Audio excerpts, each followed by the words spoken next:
Hello बच्चों, चलिए प्रश्न को समझ लेते हैं। प्रश्न है, निम्नलिखित में से किस एक जोड़े के दोनों पादपों का पत्तियों के टुकड़ों से कायिक प्रजनन किया जा सकता है। पहला विकल्प है ब्रायोफिलम तथा कैलेंचू। दूसरा विकल्प है एगेव तथा कैलेंचू। तीसरा विकल्प है एस्पेगेरस तथा ब्रायोफिलम। आखिरी विकल्प है क्राइसेंथेमम तथा अगेव। आइए इस प्रश्न की मुख्य अवधारणा को समझते हैं।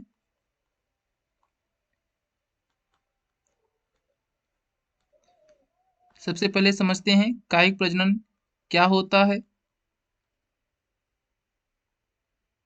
कायिक प्रजनन पौधे के कायिक भाग के द्वारा संपन्न होता है। पौधों के कायिक भाग के द्वारा संपन्न होता है। कायिक भाग को प्रवर्ध भाग भी कहते हैं।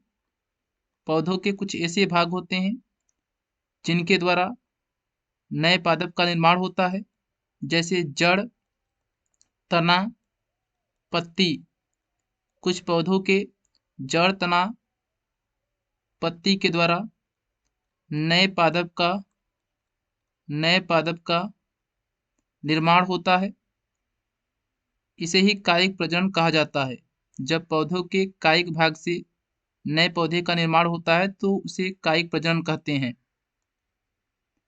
जड़ के द्वारा, कुछ पौधों में जड़ के द्वारा कायिक प्रजनन होता है, कुछ पौधों में तनों के द्वारा कायिक प्रजनन होता है, कुछ पौधों में पत्ती के द्वारा कायिक प्रजनन होता है। पत्ती के द्वारा कुछ पादपों में प्रजनन होता है, जैसे bryophyllum, bryophyllum, bryophyllum, Kalanchoe, bryophyllum, Kalanchoe. ऐसे पौधे हैं जिनमें पत्ती के द्वारा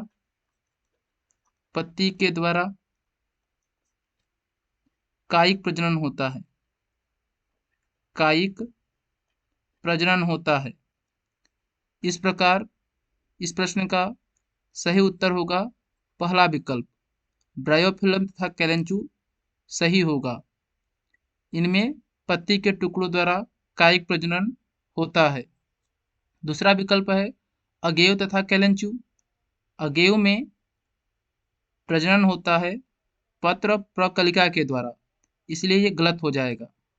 कैलेंचू में तो पत्ती द्वारा होता है, लेकिन अगेव में पत्र प्रकलिका के द्वारा होता है, इसलिए दूसरा वाला विकल्प गलत है। तीसरा विकल्प है एस्पेगेरेगसम। एस्पेगेरेसम में पत्ती द्वारा कायिक प्रजनन नहीं होता है, ब्रायोफिलम में पत्ती द्वारा होता है, तो ये भी जोड़ा गलत हो जाएगा। आखिरी विकल्प है क्राइसेंथेमम तथा अगेव।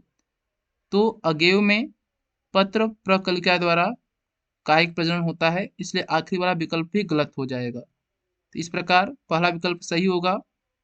इस प्रश्न का सही उत्तर है पहला विकल्प, पत्तियों के टुकड़ों द्वारा कायिक प्रजनन होता है ब्रायोफिलम तथा कैलेंचू में।